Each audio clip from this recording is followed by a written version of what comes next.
তোমার নেতা মণ্ডপ উদ্বোধন করতে গেছে। তোমার নেতা কি উদ্বোধন করতে গেছে? ওকে আমি ক্লাস 1 আবার ভর্তি হতে বলেছি। তোমার নেতা বলছে আমি সেকুলার দেশের নেতা, তো তাই আমাকে সব মেনে চলতে হয়, আপনাকে ভিক্ষা করে খেতে বললাম, নেতা হলে পরকাল হারাবেন। মোহাম্মদ সাল্লাল্লাহু আলাইহি সাল্লামকে আবু জাহল, উতবা, সাইবা, মক্কার লিডাররা গিয়ে বলছেন আপনি নারী চাবেন, নারী দিব, সুন্দরী নারী, গাড়ি দিব, টাকা দিব, সব দিব, আপনি নেতা হতে চাইলে নেতা বানিয়ে দিব, শুধু আমাদের একটু মণ্ডপে এসে মূর্তির একটু ইবাদত করেন। তিনি বললেন না, তোমাদের দিন তোমার, তোমাদের ফলাফল তোমার, আমি ইসলামের উপরে কায়েম থাকতে চাই। মুহাম্মদ সাল্লাল্লাহু আলাইহি সাল্লাম জাহেলিয়াতের সাথে মিশেন নাই। ইসলাম যেদিন ক্ষমতায় আসবে সেদিন আপনি বাঘের গর্জনের মতো নেতৃত্ব দিবেন। আপনি কেন সেকুলার রাষ্ট্রের নেতা হতে গেলেন? আপনার দায়িত্ব আকীদা আমল তাওহীদের দাওয়াত দেওয়া, আপনার আকীদা আমল তাওহীদের দাওয়াত দেওয়া। আপনি ঘর জামাই হয়ে নেতা হয়ে থাকলেন কেন?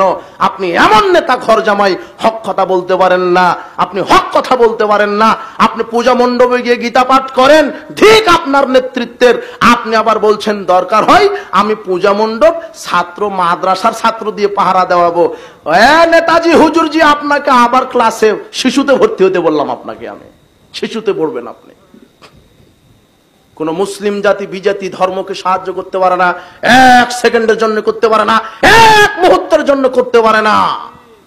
তোমার নেতা মণ্ডপ উদ্বোধন করতে যায় আর ইব্রাহিম আলাইহিস সালাম মণ্ডপে মূর্তি ভেঙে ফেলতে যায়। ইব্রাহিম আলাইহিস সালামের আকীদায় আসতে হবে। আয় যুবক সব, তোমার নেতাকে আবার পড়াশোনা করতে হবে, তোমার নেতাকে আবার পড়াশোনা করতে হবে।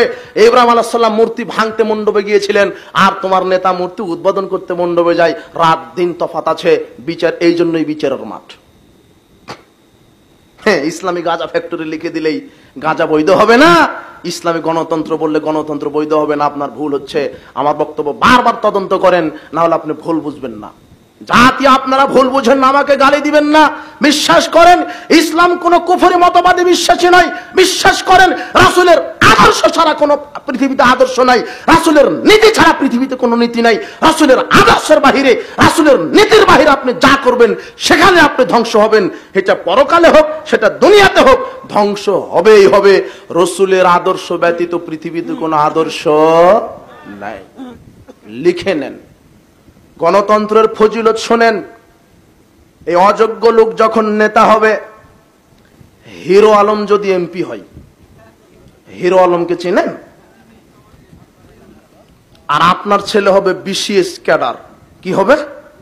আপনার ছেলে বিসিএস ক্যাডার, আর হিরো আলম হলো এমপি। এই যুবক হাসো না, শোনো, এদিকে শোনো, ফাজলামি করো নাকি? দেখো, একটু দেখো, এইদিকে দেখো। ও হলো নেতা, তুমি হলে বিসিএস ক্যাডার। বলো তো কে কাকে স্যার বলবে? কে বলবে? একটা লুচ্চা, হারামখোর, শুধু স্যার না, sir sir sir sir sir sir sir sir. কথা বুঝতে পারেননি? না হলে চাকরি থাকবে না, বেতনও থাকবে না। এটা হলো গণতন্ত্রের কি ফজিলত। যোগ্য লোক অযোগ্য লোককে ভক্তি করবে, এটা হলো গণতন্ত্রের ফজিলত। হারামখোর, ইয়াবাখোর, গাঁজাখোর ক্ষমতায় থাকবে, এটা হলো গণতন্ত্রের ফজিলত। গণতন্ত্র আর ফজিলত দেখবেন, একটা চেয়ারম্যান হতে 1 কোটি টাকা খরচ হয়, এটা হলো গণতন্ত্রের ফজিলত। একটা চেয়ারম্যান 1 কোটি টাকা খরচ করে চেয়ারম্যান হয়। ও যখন চেয়ারম্যান হবে, ও আগে 20 কোটি কামাই করার ধান্দা করবে, আগে আপনার কাজ করবে না। গণতন্ত্রের ফজিলত হচ্ছে দুর্নীতি। আর এই গণতন্ত্রের তৈরি হয়েছে শুধু দুনিয়াকে পূজা করবে বলে, শুধু দুর্নীতি চুরি করবে বলেই, শুধু ধান্দাবাজি। এটা একটা ধান্দাতন্ত্র, এটা একটা ধোঁকাতন্ত্র, তার নাম হচ্ছে গণতন্ত্র। এটা হচ্ছে ধোঁকাতন্ত্র, এটা হচ্ছে ধোঁকাতন্ত্র, এটা ধান্দাতন্ত্র, তার নাম হচ্ছে গণতন্ত্র। তোমার নেতা বলছে ইসলামী গণতন্ত্র, ভুল হচ্ছে তোমার নেতার। গণতন্ত্র আর একটা ফজিলত, একটা চেয়ারম্যান হতে কত কোটি টাকা লাগে? 1 কোটি। এইবারে 2024, এটাই 24 সাল, গত ঈদুল আজহাতে একটা খাসি বিক্রি হয়েছে 15 লক্ষ টাকা দিয়ে। জানেন কি? একটা ছাগল 15 লক্ষ টাকা দিয়ে বিক্রি হয়। আর এই গণতান্ত্রিক রাজনীতির সময় যখন ভোটের সময় আসে, তখন আল্লাহর এই বান্দা নামক ছাগলদের নাম হয় 15 টাকা। কয় টাকা?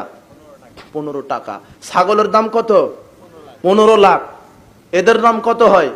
15 টাকা। এক কাপ চা একটা ডিমে বিক্রি হয়ে যায়। এটা হলো গণতন্ত্রের কি ফজিলত। লাইক কমেন্ট চাই না, ভালো লাগলে দিন প্রচারের স্বার্থে শেয়ার করবেন, সাবস্ক্রাইব করে পাশে থাকার চেষ্টা করবেন।